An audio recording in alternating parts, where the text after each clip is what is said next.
Sir ಏನಾಗಿದೆ,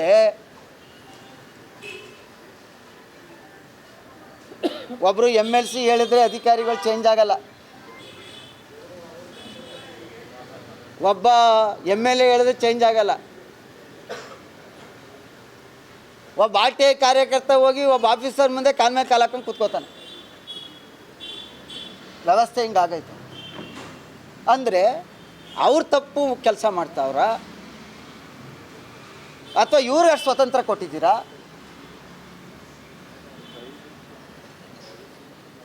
ಇದು ಮುಖ್ಯಮಂತ್ರಿನ ಎದುರಿಸ್ಬಿಟ್ಟೆ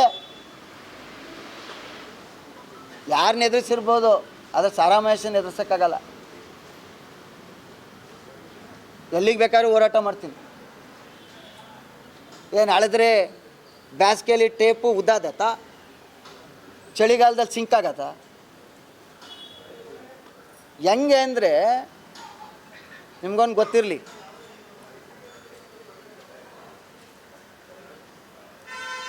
ಒಂದು ಲೇಔಟ್ ಇರ್ತದೆ, ಎಲ್ರಿಗೂ ಗೊತ್ತಿರಬೇಕು. ಈಗ ನಿಮ್ಮದೇ ಲ್ಯಾಂಡ್ ಇದೆ, ಲೇಔಟು ಪ್ರೆಸ್ ಅವರು ಕೊಟ್ಟರು, ಅದಕ್ಕೆ ಒಂದು ಸತಿ ಪ್ಲಾನ್ ಅಪ್ರೂವಲ್ ಆಗಿ ಡೆವಲಪ್ಮೆಂಟ್ ಚಾರ್ಜ್ ಕಟ್ಟಿ ನಿವೇಶನ ಅಂತ ಕಂದಾಯ ಖಾತೆ ಆಗೋದ್ಮೇಲೆ ಅದು ಲ್ಯಾಂಡಾಗಿ ಉಳಿಯಲ್ಲ, ಅದು ನಿವೇಶನ.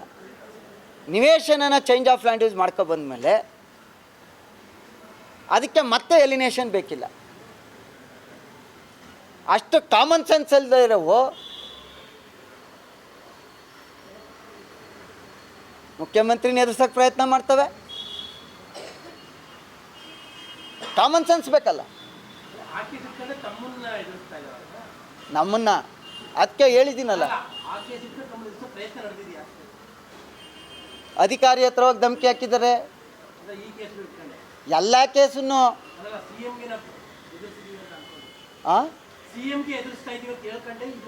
ಈ ಸಾರ್ವಜನಿಕರನ್ನೇ ಎದುರಿಸ್ತಾವ್ರಲ್ಲ ಸರ್. ಈಗ ನೋಡಿ, ನೀವು ಬೆಳಗ್ಗೆ ಹೋಗಿ ಪಬ್ಲಿಕ್ಸ್ಗಿಂತ ಅಲ್ಲಿ ಹೋಗಿ ಅಧಿಕಾರಿಗಳು 10:15 ಗಂಟೆಗೆ ಹೋಗಿ 5:15 ಏನು ಬರಬೇಕು, ಅವ್ರಿಗಿಂತ ಒಂದು 3-4 ಜನ ರೆಗ್ಯುಲರಾಗಿ ಸರ್ಕಾರಿ ನೌಕರಿಗಿಂತ ಹೆಚ್ಚಾಗಿ ಅಲ್ಲಿ ಅಟೆಂಡ್ ಮಾಡಿರ್ತಾರೆ. ಬೇಕಾದ್ರೆ ಅದಕ್ಕೆ ಮಾಹಿತಿ ಬೇಕು ಅಂದರೆ ಕೊಡ್ತೀನಿ ಆದಷ್ಟು ಬೇಗ. RTI ವಿಚಾರ ಒಳ್ಳೆಯವ್ರು ಇರೋರ ಬಗ್ಗೆ ಗೌರವ ಇದೆ. ಅದು ಮಾಯ್ತಲ್ಲ, ನಾನು ಹಿಂದೆ ನಂದು ಆಯ್ತಲ್ಲ, ನನಗೇನೋ ಮೊನ್ನೆನೂ ಅದೇನೋ ಒಂದು ಹೇಳಿದ್ರಲ್ಲ, ಅದು ಎಕ್ಕಡಿಂದಾರು ಅಳ್ಕೊಳ್ಳಿ ಅಂತ ಸುಮ್ಮನಿದ್ದೀವಿ, ಎಕ್ಕಡಿಂದಾರು ಚರ್ಚೆ ಮಾಡ್ಕೊಳ್ಳಿ ಅಂತ. ಬೇರೆ ಆದತ್ತ. ಆದರೆ ಕಾಮನ್ ಸೆನ್ಸ್ ಬೇಕಲ್ಲ. ಈಗೇನು ಕಂಪ್ಲೇಂಟ್ ಕೊಟ್ಟಿರೋದು, ಒಂದು ಸತಿ ಅಗ್ರಿಕಲ್ಚರ್ ಅಂತ ಅಲಿನೇಷನ್ ಆಗಿದೆ, ಅದಾದಮೇಲೆ ಮೂಡಾದಲ್ಲಿ ಚೇಂಜ್ ಆಫ್ ಲ್ಯಾಂಡ್ ಯೂಸ್ ಆಗಿದೆ ಕಮರ್ಷಿಯಲ್ ಅಂತ, ಮತ್ತೆ ಅದು ಅಲಿನೇಷನ್ ಆಗಬೇಕು ಅಂತ. ಆದರೆ ಒಂದು ಸಾರಿ ಅಗ್ರಿಕಲ್ಚರ್ ಸ್ಟೇಟಸನ್ನು ಒಂದು ಲ್ಯಾಂಡ್ ಕಳ್ಕೊಂಡ್ಮೇಲೆ no way with concern DC local ಬಾಡಿಗೆ ಮಾತ್ರ ಅಥಾರಿಟಿ. ಅಷ್ಟು ಕಾಮನ್ ಸೆನ್ಸ್ ಇಲ್ವಲ್ಲ.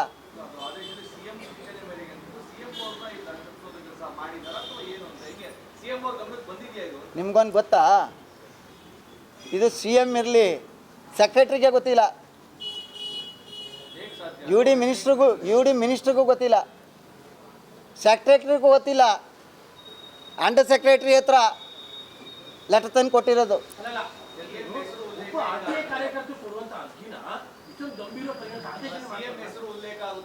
ನಾನು ಅದು ಹೇಳಿದ್ನಲ್ಲ ಸರ್, ಹಂಗಾಗ್ಬಿಟ್ಟಿದ್ದಾರೆ. ಈ ನಂದು ಯಾವುದೋ ಮೊನ್ನೆ ಒಂದು ಪತ್ರಿಕೆ ನೋಡಿದ್ರಲ್ಲ, ಒಂದು ಲೆಟ್ರು, ಅದು ಮಿನಿಸ್ಟ್ರ್ ಗಮನಕ್ಕೂ ಹೋಗಿಲ್ಲ, ಸೆಕ್ರೆಟ್ರಿ ಗಮನಕ್ಕೂ ಹೋಗಿಲ್ಲ.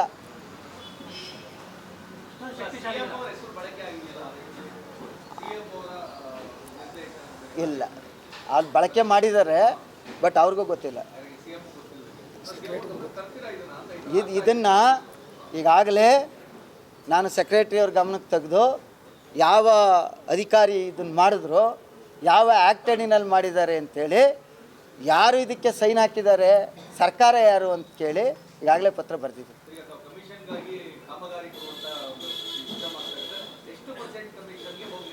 ಈಗ ಒಬ್ಬೊಬ್ಬರು ಒಂದೊಂದು ಯಾವುದೇ ಸರ್ಕಾರದಲ್ಲೂ ಭ್ರಷ್ಟಾಚಾರ ಇಲ್ಲ ಅಂತ ನಾನೇನು ಹೇಳಲ್ಲ. ಯಾವ ಭ್ರಷ್ಟಾಚಾರದ ಹೆಸರಿನ ಮೇಲೆ ಇವರು ಅದನ್ನು ನಿರ್ಮೂಲನೆ ಮಾಡ್ತೀವಿ ಅಂತೇಳಿ ಅಧಿಕಾರಕ್ಕೆ ಬಂದರು, ಒಂದು ಮಾತ್ರ ಹೇಳ್ಬಲ್ಲೆ, ಅದಕ್ಕಿಂತ ಈಗ ಜಾಸ್ತಿ ನಡೀತಾ ಇದೆ. ನನಗಿನ್ನೂ ಅದು ಕರೆಕ್ಟಾಗಿ ಅಳತೆ ಗೊತ್ತಾಗಿಲ್ಲ. ಒಟ್ಟಿನಲ್ಲಿ ಹಿಂದಕ್ಕಿಂತ ಜಾಸ್ತಿ ಅದು. ಈಗ ಅದಕ್ಕಿಂತ ಜಾಸ್ತಿ ಅದು ಒಪ್ಕೋಬಲ್ಲ. ಅಥವಾ ಯಾರೇ ಇರ್ಬೋದು, ಕೆಲವು ಸಚಿವರು ಹಾನೆಸ್ಟಾಗಿರ್ಬೋದು, ಕೆಲವು ಅಧಿಕಾರಿಗಳು ಇರ್ಬೋದು. ಆದರೆ ಭ್ರಷ್ಟಾಚಾರ 2013ರಿಂದ 18 ತನಕ ಇದ್ರಲ್ಲ ಮುಖ್ಯಮಂತ್ರಿ, ಅದರ 10% ಈಗಿಲ್ಲ. ಮೊನ್ನೆ ನಾವು ಆಮೇಲೆ ನಾವೇನು 100ಕ್ಕೆ 100 ನಮ್ಮ ಸರ್ಕಾರ ಇದ್ದಾಗ ಶ್ರೀರಾಮ್ ನಾವೇನು ಹೇಳಲ್ಲ. ಆದರೆ ನಾನು ಹೇಳ್ಬಲ್ಲೆ, ಆದರೆ ಇವತ್ತಿನ ವ್ಯವಸ್ಥೆ ಭಾಳ ಕೆಟ್ಟೋಗಿದೆ. ಏನು ನಡೆದು ಇಲ್ಲಿ ಈಗ ನೋಡ್ರಿ, ನಾನು ಕಾಲೇಜಲ್ಲಿ ಓದುವಾಗ ಸಿದ್ದರಾಮಯ್ಯನವರು ಅಧಿಕಾರಿಗಳ ಬಗ್ಗೆ ಬೆಳಗ್ಗೆಯಿಂದ ಸಂಜೆ ತನಕ KDP ಮಾಡ್ತಾರೆ,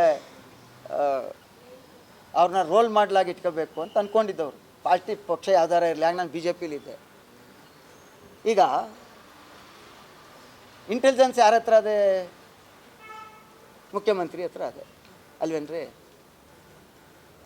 ಮೊನ್ನೆದು ಯಾವುದೋ ಒಂದು DC ಘಟನೆ ಆಯಿತು, ಅವರು ಸ್ವಲ್ಪ ಸಿಂಗ್ಯುಲರಾಗಿ ಮಾತಾಡ್ತಾರೆ, ಬಟ್ ಪ್ರಿವಿಲೈಜಲ್ಲಿ ಯಾವುದೇ ಅಧಿಕಾರಿ, ಈವನ್ ಚೀಫ್ ಸೆಕ್ರೆಟರಿ ಕೂಡ ಡಯಾಸ್ನ ಹಂಚ್ಕೊಳ್ಳೋಂಗಿಲ್ಲ ಸಾರ್ವಜನಿಕವಾಗಿ.